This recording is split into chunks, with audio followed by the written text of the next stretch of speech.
عبداللہ بن جہش نے کہا کہ اے سعد بن وقاص، غزوہ احد کے موقع پہ کہ آؤ ہم سب مل کر دعا کریں اور ہم دونوں ایک دوسرے کی دعا پر آمین کہیں۔ چنانچہ سعد بن وقاص دعا مانگنا شروع کر دیتے ہیں اور دعا مانگنے کے درمیان کہتے ہیں اے اللہ، کل میرا مقابلہ ایسے دشمن سے ہو جو پوری طاقت اور قوت کے ساتھ مجھ پہ حملہ کرے، میں بھی اس پہ حملہ کروں اور میں اس کو قتل کر ڈالوں۔ چنانچہ عبداللہ بن جہش رضی اللہ تعالیٰ عنہ نے آمین فرمایا۔ میرے بزرگوں، نہ خوف موت کا تھا،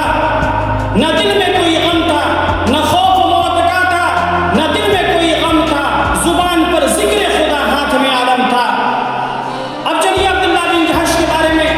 عبداللہ بن جہش رضی اللہ تعالیٰ عنہ دعا کرنا شروع کرتے ہیں۔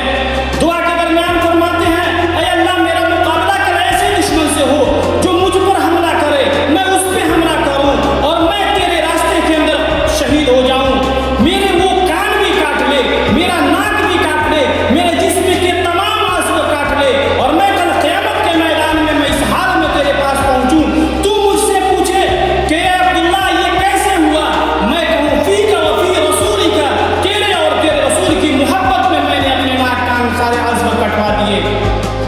وہ جان دے کر بھی اسلام کو بچا گئے،